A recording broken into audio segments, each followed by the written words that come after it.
So when this inevitably turns on, remember that we were talking about body composition last week, okay?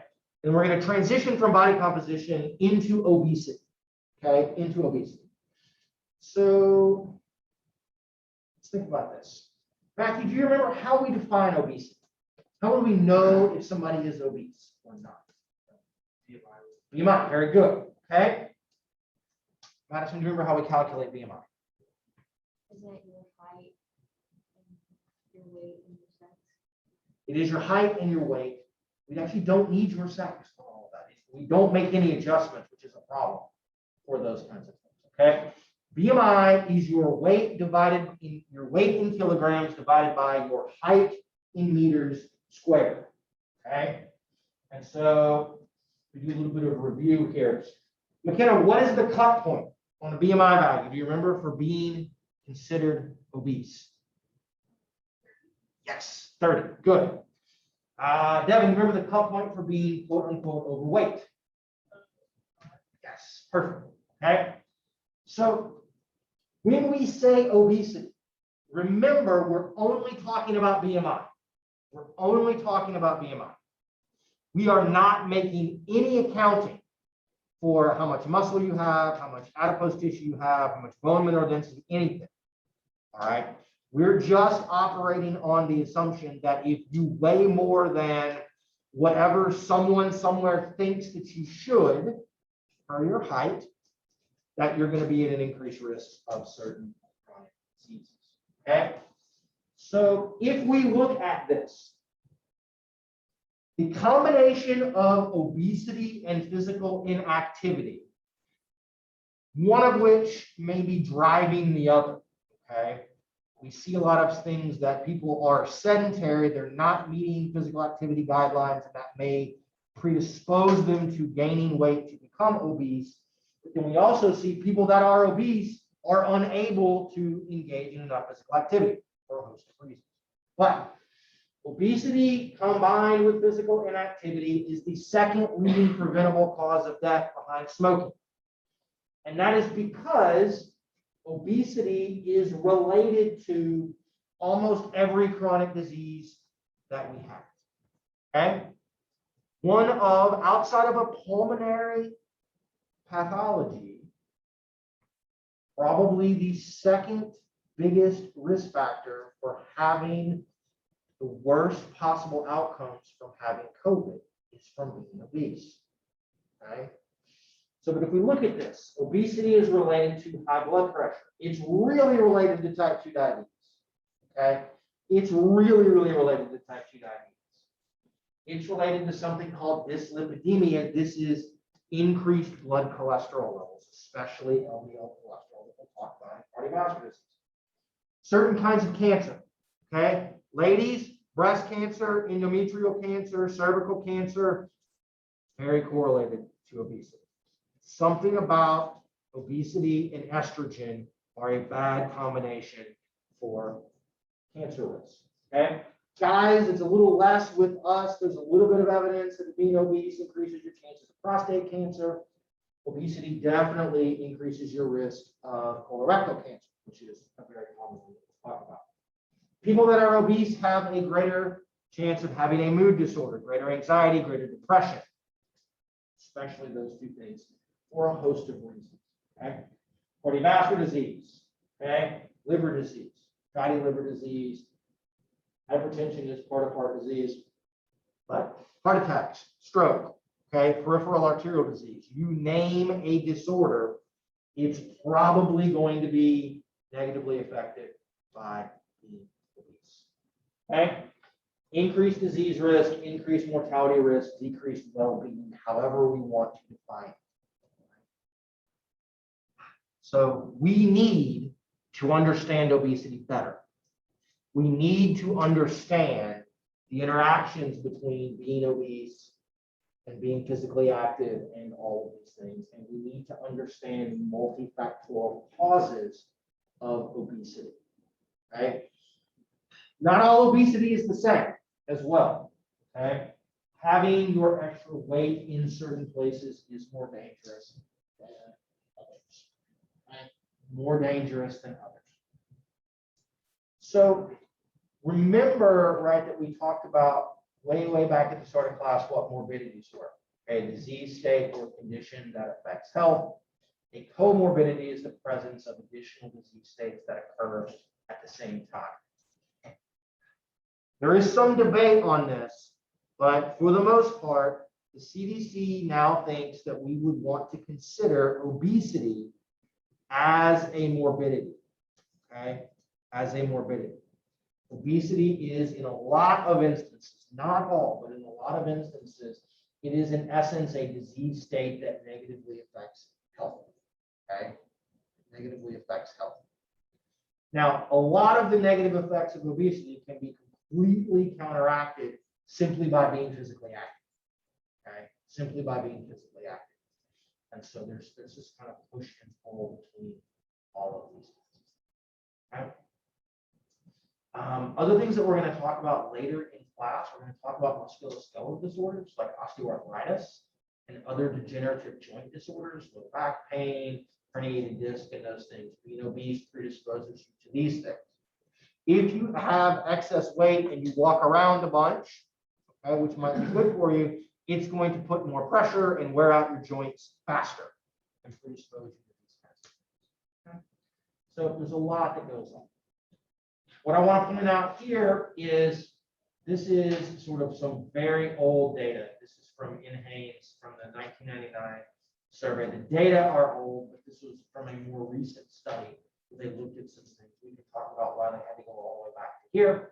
But what I want you to look at is, look at this, BMI between 30 and 35. So if we assume that there's some incidence of these particular disorders, whatever the rate is in people that are normal weight, that becomes 1. That's our kind of baseline rate.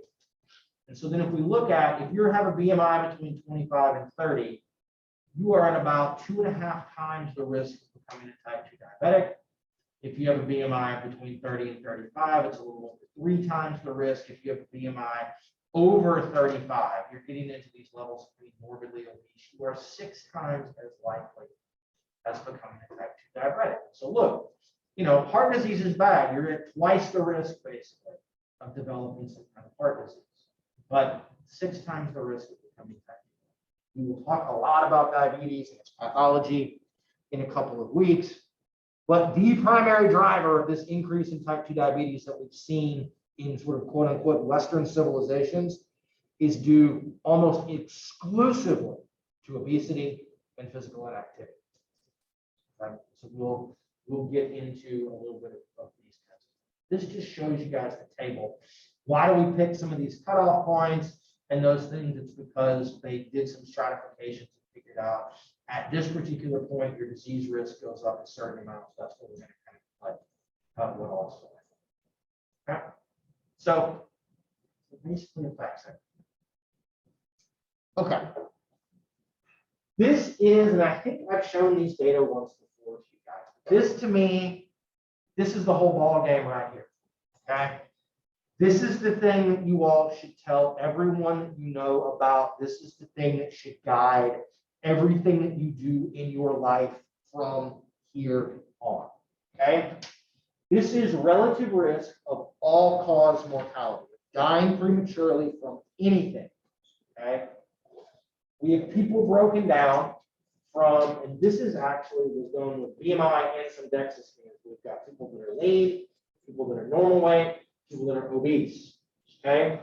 We have people that meet the physical activity guidelines that we're calling fit here in the red, unfit here in the yellow.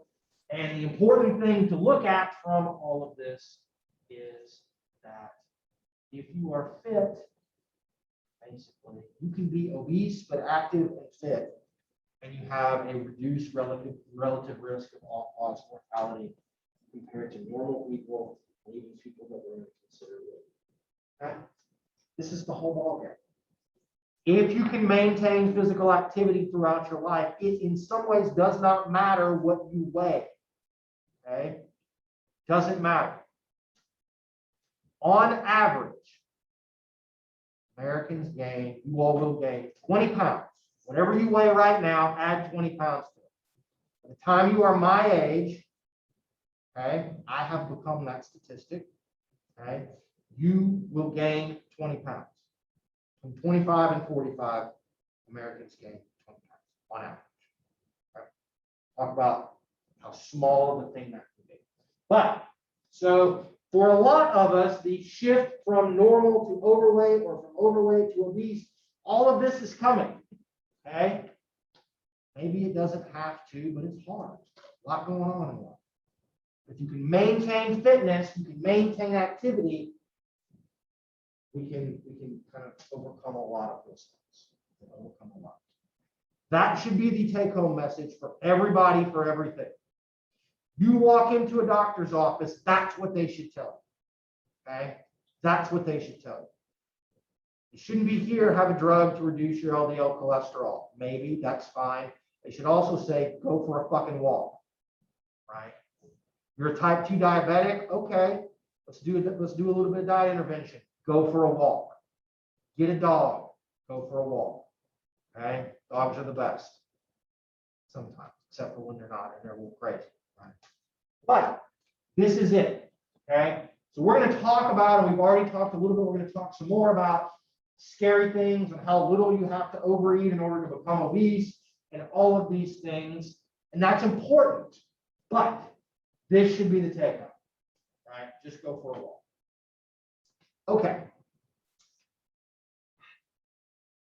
Now we're going to talk a little bit about body weight regulation. Has anybody had the obesity and weight management class?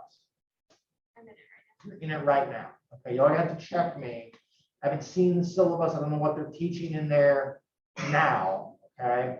I'm going to present you guys with a level of oversimplification on things just to illustrate a point.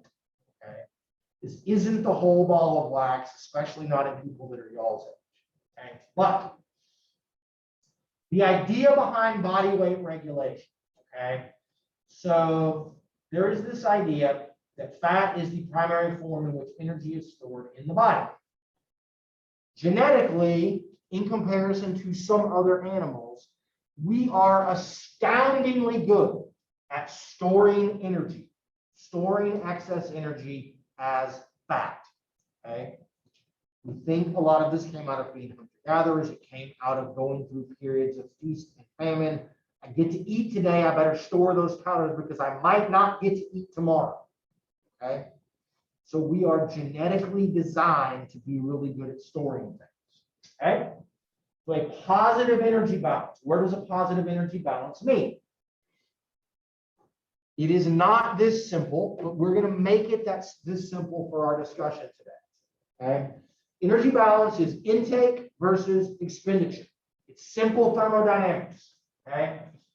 Today, you will burn or use X amount of calories to be alive, to walk around, okay, for your heart to beat, whatever you're doing. You will also potentially consume some amount of calories today. When you eat more than you burn in a given day, you could be said to be in a positive energy imbalance. Okay? Some, if not all, of those excess calories will be stored potentially as glycogen and as adipose tissue. Okay?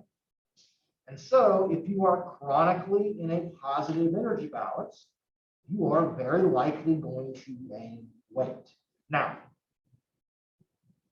how do we know how many calories you need today? How do we know how many you're going to burn sitting on your butt watching Netflix today? Okay. Well, there's a lot of things and a lot of factors that go into all of that. Okay. What we know is that, as we've shown you guys before, for most people, your resting metabolic rate accounts for maybe 60% or 2/3 to 3/4 of your daily energy expenditure. Your resting metabolic rate is directly related to how much muscle you have. Okay? So if you have more muscle, those muscles need calories just to exist. Okay? Your heart needs some calories to be able to beat. Your diaphragm needs calories so that it can contract and relax so you can breathe. Your brain needs calories as well. But most of the rest of it, okay, is related to how much muscle. So if you have more muscle, you get to eat more Chick-fil-A. okay, without necessarily being in a positive. For most people, there's what we call a thermic effect of feeding. So this is just energy required for digesting food. It may be 5 to 10% of your daily expenditure. Okay. Everything else, then that last percentage, maybe 15, maybe 30, maybe more, depending upon what you do in a given day, is going to come from various kinds of physical activity. Maybe exercise, maybe non-exercise activity, walking to and from class, going to the gym, playing in your murals, whatever. Okay. So we add all of these things up, and that gives us our expenditure. Then we add up all of the things that we've eaten, and that gives us our intake. Okay? And so I can assure you, in most people, if you normally eat more than you expend, you're probably going to gain weight. Okay? More for some people, less for others. There are people that, especially at y'all's age, you can eat whatever in the hell you want, you're never going to gain weight. Okay? I miss those days very, very dearly. Okay? But that's going to be a thing. It will change as you age, as your metabolism begins to slow. There are other people, okay, that no matter how much you expend relative to your intake, but for most people, if you expend more than you intake and you do that chronically for several weeks to several months, you're very likely going to lose weight. Okay? And we can talk a little bit about, if you want, is that going to be fat? Is that going to be muscle? Is it going to be water?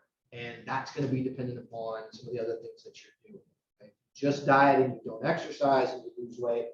You lose fat, you lose some muscle, right? If you're exercising in conjunction with the diet, then you almost exclusively will lose fat, but you may, because of all of that, actually look like you may lose less total weight, but you will have a more pronounced change in your body composition. Okay, so we can talk about that. All right. So here's what you guys are going to do for me and what you're going to turn in. Okay. We'll take kind of right up through, we'll take as long as we need to make this happen. Here's what I need. Get out a clean sheet of paper. For some of you, you may track this on an app on your phone. Good for you. That's fine. You can take a screenshot. You can turn it in. What we're going to do, you're going to write down, okay, everything that you remember eating or drinking yesterday. Everything. Then, if you need to, you can Google whatever that thing was, figure out how much of it you ate, and I want you to write down how many calories you think were in those things. And we're going to add all of that up, and we're going to see how many calories did you consume yesterday. Okay, yesterday. Take as long as we need. And then if somebody is brave, okay, and you want to share that with us, great. We're going to use that then as our jumping off point to try to figure this other part out. Okay. Zoom people, you guys do this. Y'all are going to email it to me. Okay. And we'll see where we are.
We're just talking the calories, right? I don't need macros. We can talk about that a little bit, maybe if you guys want, but I don't need macros, just calories. Because for our oversimplified thing, we're just going to talk about calories in versus calories out. Okay? We're looking at that, we're not guessing the calories. Are we guessing the calories, or are we looking it up? Please look it up if you can. Yeah, that would be great.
Okay, how are we doing?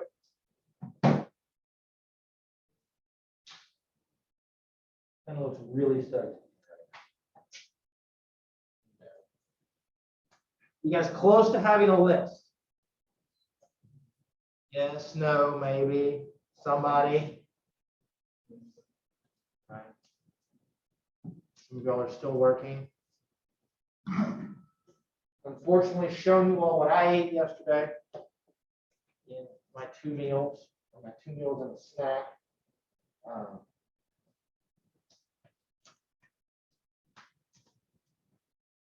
Okay. So when you get your total, okay, when you get a total, give me a thumbs up and let me know if you're short correct.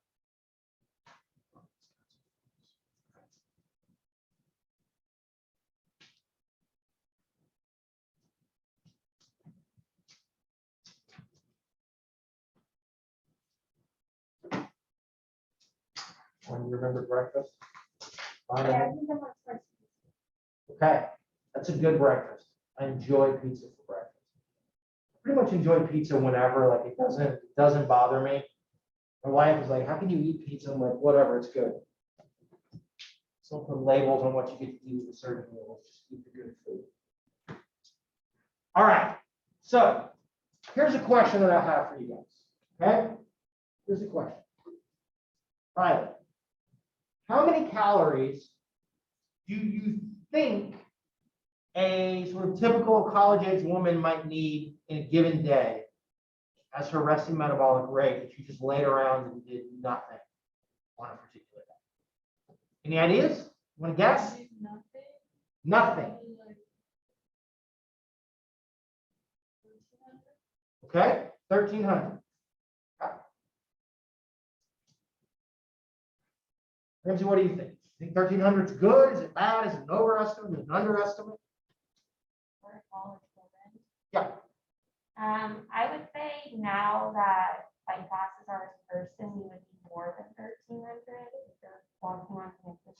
Okay, that's a very reasonable thing. Just to sit around and do nothing. Just to sit around and do nothing. We're not going to say that any of our people that are on Zoom today are just going to sit at home and do their classes all via Zoom and not do anything. They would never do that. But in a theoretical person that might do that, you all have friends, I'm sure, that have done that. What do you think you would need? I would say 1,300.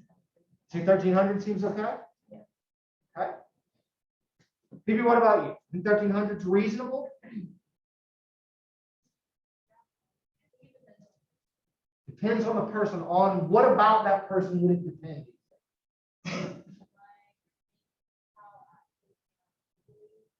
Okay.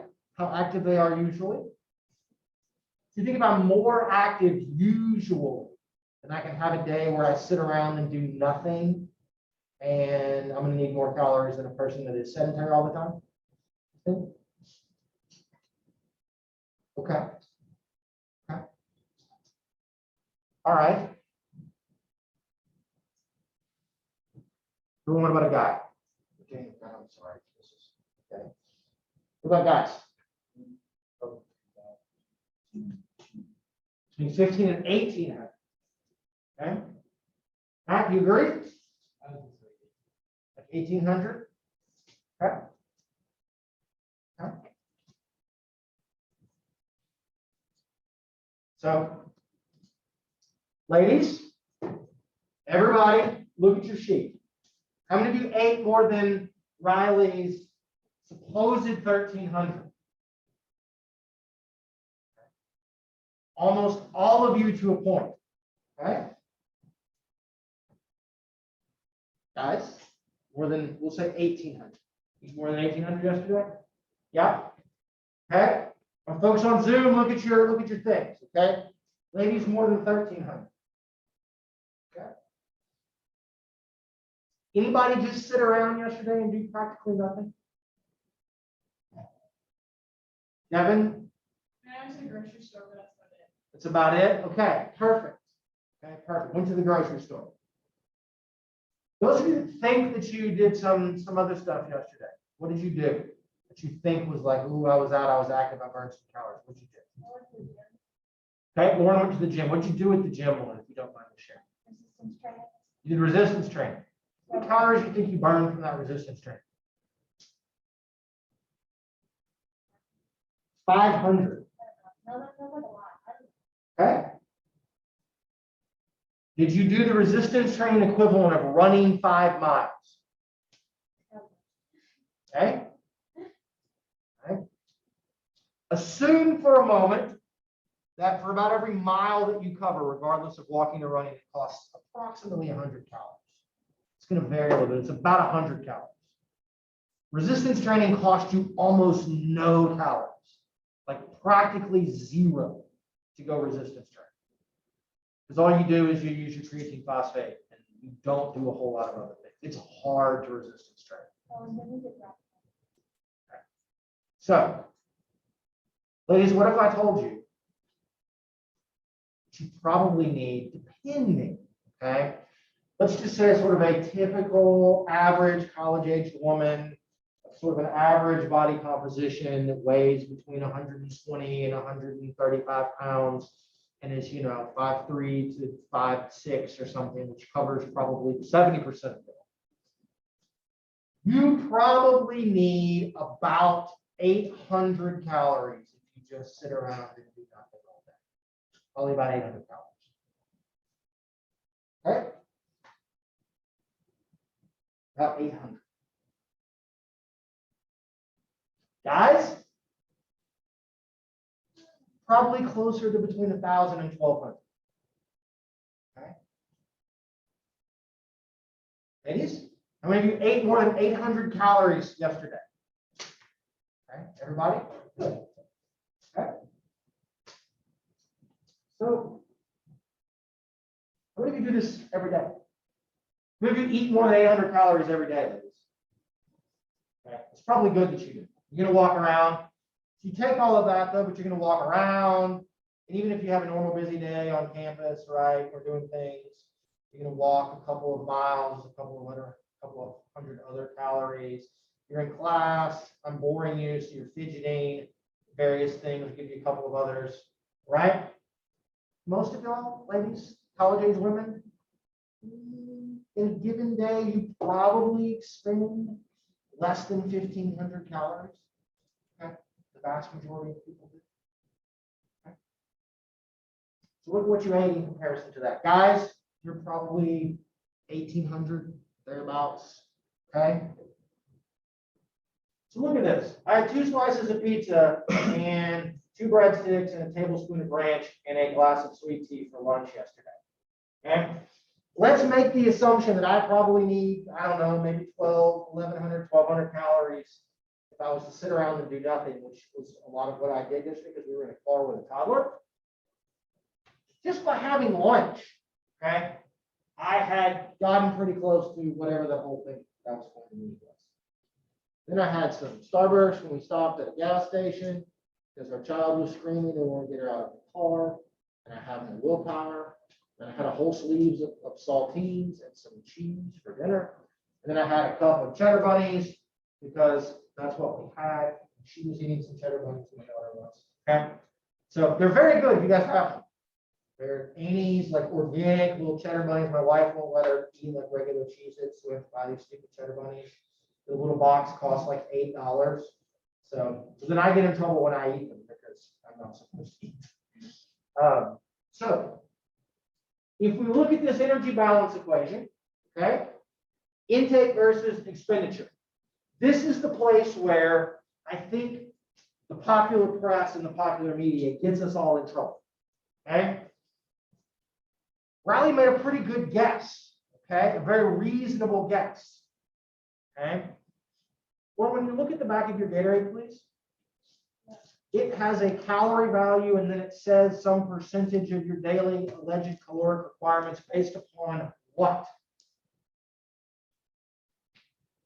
I heard somebody say it. Like, how many calories does the Gatorade bottle say, oh, this is what you probably need for your day? It's based on a 2,000 calorie a day need. Okay? Almost none of you actually need 2,000 calories. And yet, that's what that thing says. You're like, oh, I'm having a Gatorade, right? I always think about this and I'm like, ooh, no, I'm very hydrated. Okay, I had sweet tea sort of as a treat. I practically never drink any beverages that have actual calories in them because I'm always have a drink. And so, except when we're driving, because then I can't. My wife gets mad because I have a tiny bladder and I have to pee all the time. But all of this, okay? You can look at this. It doesn't take a lot to add up to those kinds of things. So when people talk about, I want to lose weight, it's hard to exercise enough, okay, to put yourself in a big enough caloric deficit to do these kinds of things. So we almost have to always reduce the amount of eating. And we always tend to overestimate how much we think we're allowed to eat. Now, if anybody really wants to know your resting metabolic rate, you can come down to the lab. We can have you come first thing in the morning when you're not eating anything. You need to lay down with the lights off for about a half an hour, and then we'll measure your oxygen consumption for about 10 minutes, and we can give you a really, really accurate estimate of what your resting metabolic rate is. Okay? If you really want to know. That's kind of where we are. It's easy. You go to Chick-fil-A, you've eaten your entire daily caloric needs, or probably 2 days worth of needs, right? You go, you get a fry, you get a chicken sandwich, you get a strawberry milkshake with some whipped cream. Ooh, that sounds good. Right? I still haven't eaten anything today, and I worked out. I'm really hungry at this point, so any kind of food, I'm like, yes, let's do this. Okay? It's over with. It's done with. You go to the couch, right? All you can eat. You got Chick-fil-A, you got pizza, and you got whatever they'll make you, even in the wok, stir fry stuff. It's hard to do those things. All right. So here's where we get in trouble. All right. We've illustrated how much maybe you need to eat. We all now need to think about this. We're all going to have eating disorders for Americans. That's kind of what all goes into all of these things. Body weight is tightly regulated. Whatever you ate yesterday has no real long-term effects on anything with your weight. But if you eat that way for several months on end, then we can begin to kind of tip things in. Okay? An error of 2%. You eat 2% more than you need over the course of a year, which for a lot of people may be somewhere, if you're an average person that eats about 900,000 calories a year, it's about 1,800 calories, or 18,000 calories. An error of 2% means you gain 5 pounds. Okay? Every day to get to all of this, that is a 50-calorie imbalance each day. That's a fun-size Snickers. You eat a fun-size Snickers more than what you need every day for a year, and you may gain 5 pounds. And we wonder why we gain 20 pounds between 25 and 45. Okay? That's all it takes. That's all that it takes is think about that. Okay? I'm right where I need to be, and I had a fun-size Snickers. How long? We're doing a thing in my daughter's daycare on Friday called Trunk or Treat. Anybody ever heard of these things? You like decorate the trunk of your car, and the kids come around and give them things, right? So we had to buy candy and prizes and things. We're doing. Ever heard of the Bozo show game that used to be on in Chicago on WGN? Nobody knows what this is. Okay, that called the grand prize game. You threw ping pong balls into buckets, and so we've made Halloween buckets, and we're throwing bean bags in there. But my wife didn't get good candy. She got bubble gum. Bubble gum is not a Halloween treat. She got bubble gum and Rice Krispie treats and gummy bears. We wanted no chocolate, no peanut. Kids have allergies and like little spider rings and things. But anyway, she has those things, and we can't have it in the house because I'll eat the whole thing, and I'll eat way more than my 50 calories. Okay? We aren't sure of the mechanisms that function to regulate weight. We're trying really hard to understand those things. Some of it is genetic, some of it is muscle mass, some of it is physical activity, some of it is hormonal imbalances. There's a whole slew of things that go into this. But it doesn't take a lot. It doesn't take a lot to be able to get these things. We know that being physically active helps. And being physically active helps. And can overcome a lot of these things. Right. Questions about that? So as grad students at Georgia in our second semester of your first year as a master's student, you had a class and we talked about how we measure body composition, all of these things, and we teach us all of this. And literally everyone in the program goes on a diet in that semester because you're like, oh dear God. Because you have to we had to go get like all the things that I told you guys about to do. We had to go have all of those done to us. And you're like, oh man, okay. And you learn about weight balance and all of this kind of stuff. And so everyone seems to go and like, if I got to stop eating Doritos, I'm gonna do this, I'm gonna do that. So, okay. Daniel. So you said 1,800 for guys, like 13. 12, 1,300, yeah. You just sit around and do nothing. So about 1,800 if you're active. That would be my guess. It would depend upon how active you were. It depends upon how much you weigh, how much muscle mass you have. But kind of an average college age guy, that's probably a pretty reasonable estimate. I've been losing weight. Yeah. I think like most people, like our age, Eat more than that. Oh, yeah. Yeah. You're right. Why? Figure that out, they'll give you a Nobel Prize. So a lot of things happen when you're, some of you guys are still quote unquote growing, right? And all of this is a theoretical thermodynamics exercise that seems to kick in your late 20s to 30s. People that are teenagers, right? I can remember being a teenager and all I did was eat and I could not gain weight. I was trying purposefully to gain weight. So I'd stop getting my ass kicked in football practice and I couldn't, right? I mean, all I did was eat, right? And things are that way. Even through college, I noticed a pretty significant change at about 25, right? So it's coming, but there may be plenty of you guys now that eat all the time. Maybe some of you guys that don't even eat that much. You can't lose weight even though you're trying to. It doesn't really matter as much.